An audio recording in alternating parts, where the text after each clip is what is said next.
Critical illness insurance, pet insurance, jewellery insurance, इतनी सारी insurance में से आपको कौन सी इंश्योरेंस पॉलिसी लेनी चाहिए?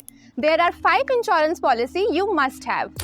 Number 1, personal accident policy. अगर अनफॉर्चुनेटली किसी का एक्सीडेंट हो जाता है और इस वजह से वो पर्सन डिसेबल या उनकी डेथ हो जाती है, तो ये पॉलिसी उनको और उनके परिवार को फाइनेंशियल हेल्प देगी, from covering medical expenses, income replacement during the recovery to a lump sum amount in the case of permanent disability और death. Number 2, term insurance policy.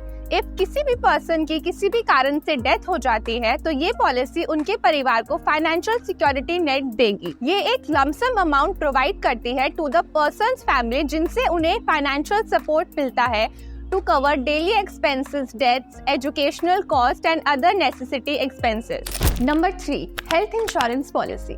ये पॉलिसी आपके फाइनेंस की प्रोटेक्शन करती है during any time of medical emergency. अगर आपको future में कोई बीमारी हो जाती है, तो इस पॉलिसी से आपका ट्रीटमेंट एंड हॉस्पिटलाइजेशन का खर्चा कवर होता है। यहाँ तक कि ये policy pre and post hospitalization expenses भी कवर करती है। Number 4, motor insurance policy. ये पॉलिसी आपके 2 व्हीलर या 4 व्हीलर के लिए है। ये पॉलिसी आपको financial liabilities arising from accident, theft और डैमेजेस और थर्ड पार्टी लाइबिलिटी से प्रोटेक्शन प्रोवाइड करती है।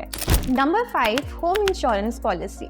ये पॉलिसी आपको प्रोवाइड करती है coverage against natural disaster, theft, fire, vandalism और other damages to your property.